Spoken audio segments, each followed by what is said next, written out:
We are in for an absolute cracker of a second half at midnight. Joy Bhattacharya, Simon Doull joined me. How action-packed was that 3.2 overs? Lots of big shots of M&M in those 3.2.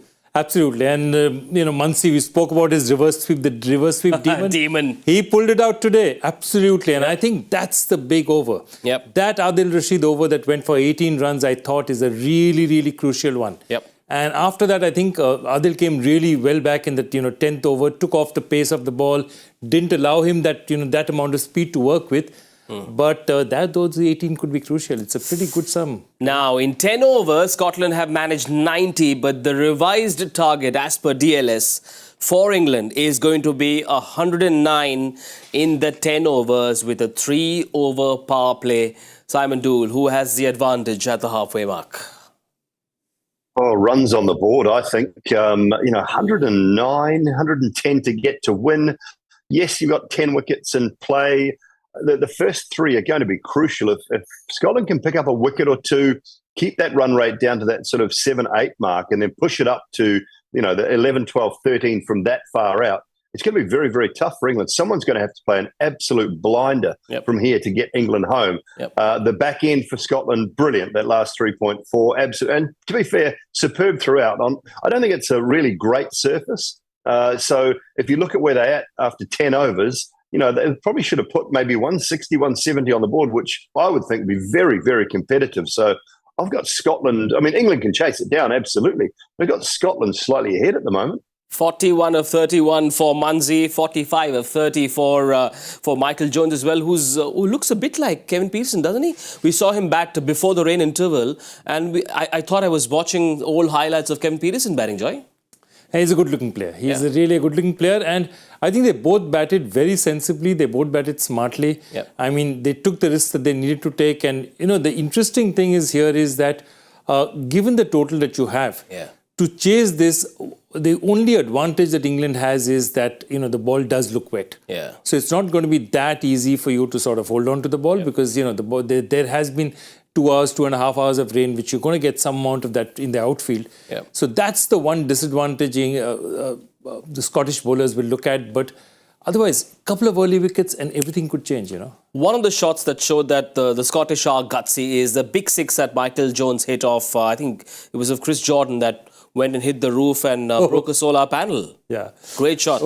Big hitter. That's the thing. And look, remember something. If you play for an associate nation, you've got these opportunities. These are not just opportunities for you to do well in the World Cup. This is an advertisement for the rest of the world who's watching. They don't watch you normally. Here's a big chance for all the leagues around the world to have a look at you and say, this guy can hit it hard. Well, 56, in fact, 8 fours, that's 32 and 4 sixes. So lots and lots of 4s and 6s for this duo M&M. I'm sure Australia watching, Simon, will be thinking, we've got to be careful when we play these Scottish.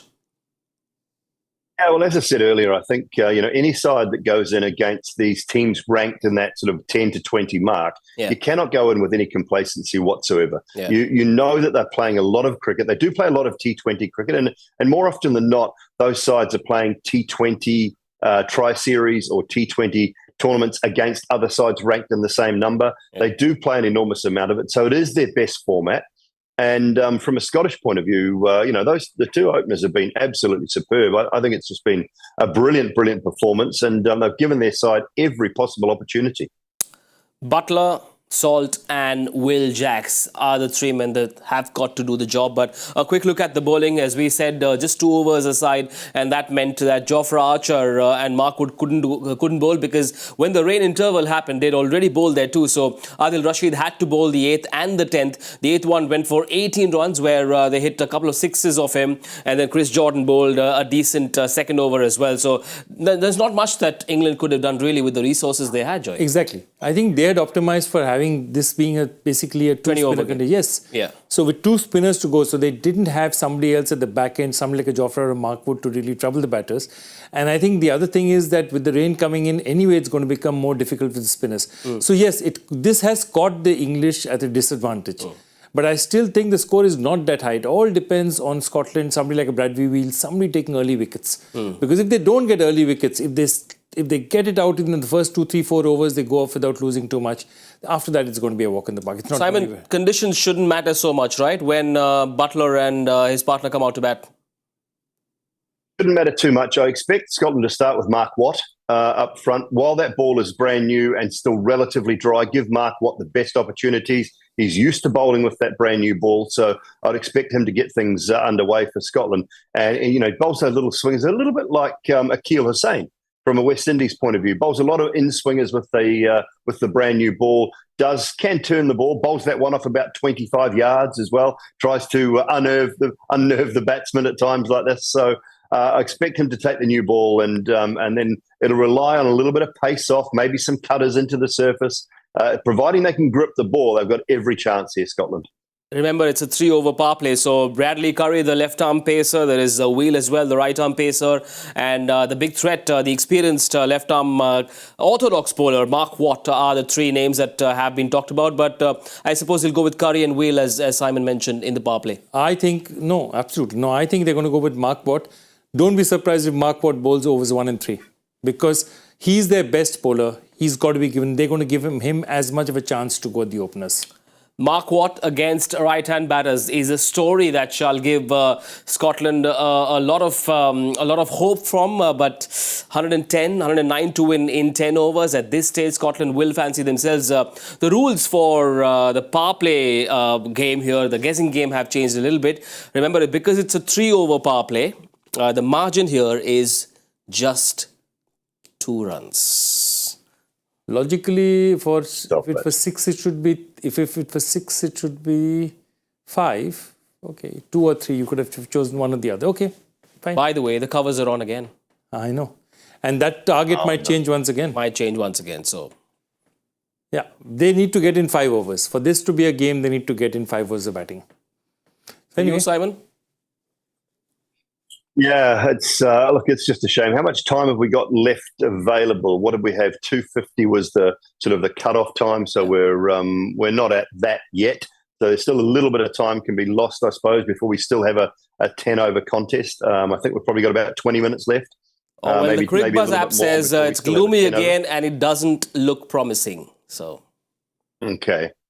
Yeah, look, I mean, I guess the shorter it gets, it does bring England right back into it because they can still afford to lose 10 wickets, even chasing a 60 off 5 overs. They can still lose 10 wickets. So, and they bat deeply. So the shorter the game gets, it probably brings England back into the game a bit more and back into favour a touch. Your prediction for the 3 overs, 2-run margin, sir. 3 overs. It's a lottery. Oh, salt. I'll go 30. They'll go for it. 37. 31. I'm going to go 41 in the 3 overs of the power play. If and when England come out to bat. It's raining. It's drizzling a little bit. It's looking really gloomy. It's very dark in Barbados. Remember the playing conditions, 2 overs per bowler. It's a 10 overs a side game. And the revised DLS target for England is 109 in their allotted 10 overs. That may change depending on what the rain gods decide to do. We are done for now. We will come back at the end of this match. If it gets called off, we'll come back to you sooner. So stay tuned. Bye-bye.